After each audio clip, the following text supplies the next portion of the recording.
right, so a little bit of a change up today as 3 of these 5 questions are from prospects. These are people who are potential clients that should be hopefully coming on board soon. So I'll start this first question from a prospect. My yields are better than I expected, and I still haven't even sold out of 23 crop. What's the best strategy to get caught up? Wow. We have to have a strategy, and when you have proper prices, you have to make them instead of looking for the best prices. So changing what you're looking for is helpful. I do believe we're going to have opportunities to make sales that will be profitable over the course of the year, and it's at that time to get very aggressive. Another part of the strategy I would add is to sell some now, because you have so much to sell, and replace it with fixed risk buyback positions. We have 12, 18 months to add the value of sales at this level. Taking the risk of all of 24 crop and some 23 crop and having unlimited risk is just way too much risk to have on your farm. So going some fixed risk with some sales or with buybacks and being very aggressive when we hit targets that you're looking at or that we suggest.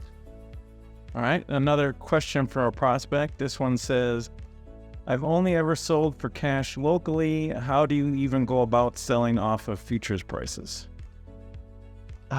Futures, how do you go off the selling of futures prices?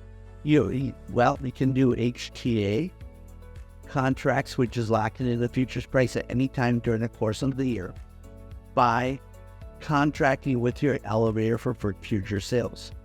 That has been around forever, and you lock in the futures price or the cash price in advance, and you get whatever that contract calls for. It's a simple contract to lock it in with the elevator. All right, and third one from a prospect, it says, I am in an accumulation contract and I'm worried that I may have to double up on bushels at a price that's really bad. What would you advise in this situation? I don't like accumulators unless they're offering you a really good profitable price and only a small percentage of your overall crop. Because then no matter how you end up, whether you forward price with accumulator 10%, you double up to 20%, it's going to have an effect on your bottom line, but it's not going to be devastating. If you're doing accumulators where you have 40% accumulator contract and then happens to double to 80, now you cannot possibly change the effect of that accumulator, whether it's good or bad. So accumulators are good to get an initial sale in. You keep those sales down, and you can always buy back or hedge the accumulator.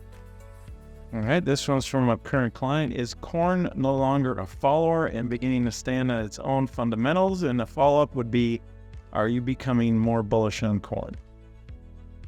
Corn, really, I don't like people when they say corn's following something, emotionally short-term, a week, a day, or two, something happens in the wheat market. It's a feed grain, so it's not a follower. If the fundamentals in wheat are changing to cause prices to move one way or the other, that's not following. That's a reaction to the fact that more feed grain may need to come from corn or less feed grain. It's not following. It's a reaction to fundamental changes in a market that affects corn directly. And corn beans, the same thing. Bean prices going down. How are we going to get acres planted the next year in soybeans? It's not following, it's reacting to the fundamental fact that there'd be less beans planted, more likely corn planted. So I don't view it as following, as more as a reaction to the fundamentals of the other commodity that is reacting to. Second part of the question was just that, are you becoming more bullish with corn? I'm becoming less bearish. I see very minor risk of prolonged down move with prices stay below where we are right now. And the reason for that is demand at this price has been fantastic.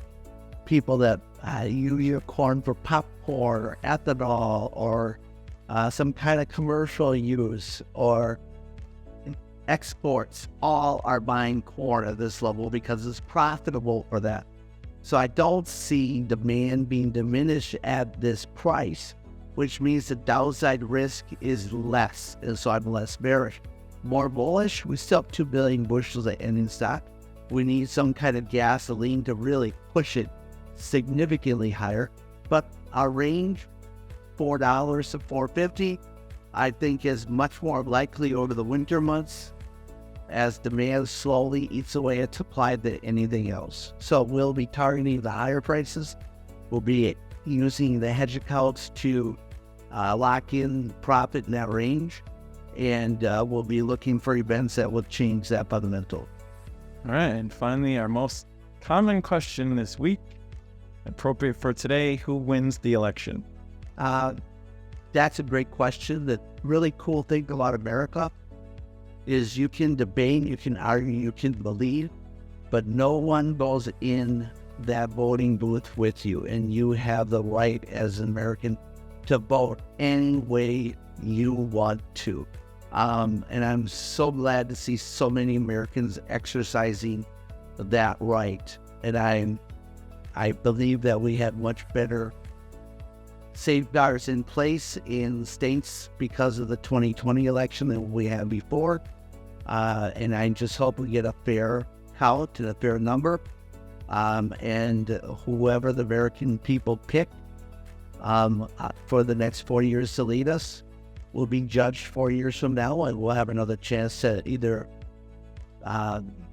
emphasize that choice as being good or derailing it and get rid of them. So that's a beautiful thing about America.